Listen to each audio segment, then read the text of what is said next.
Where do rights come from? From God alone. Whose rights are at stake with this bill? The preborn.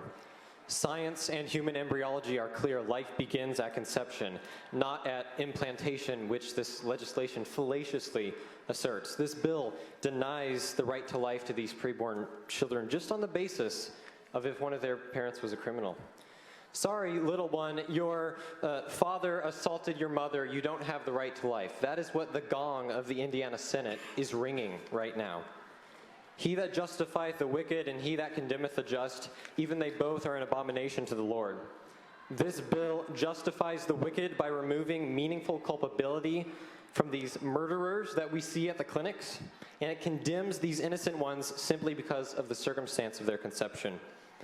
Over the last 2 years, I've spent many countless hours traveling all across the state, fighting to see an end to the Holocaust in our midst. I've spoken with literally thousands of people, I'm sure, on the topic of these exceptions. And what I've found, the narratival theme I found, is that rape and incest are horrible violations of a person, and that's why they're wrong. It's the stronger person using their body to violate someone else. But that's exactly why abortion is wrong, because it is the stronger person, the stronger abortionist, the stronger mother violating that life of that child in there.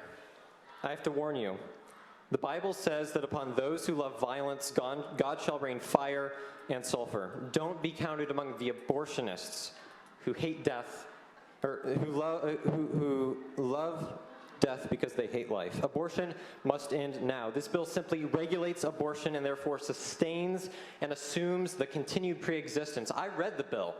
It specifically mentions regulations for future abortion clinics. This is not a ban on abortion.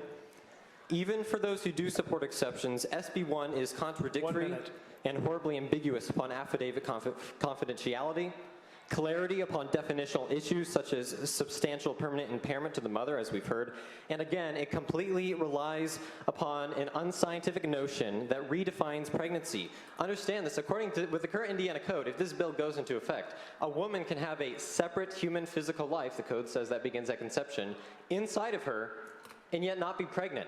That's nonsense.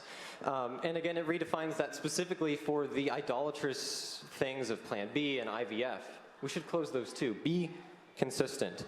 Serve the Lord with fear. You are God's magistrates. God has appointed you, and so you should bid to follow his laws. Senator Cruz, I know you're retiring soon. This legislation is the most important you will ever work on.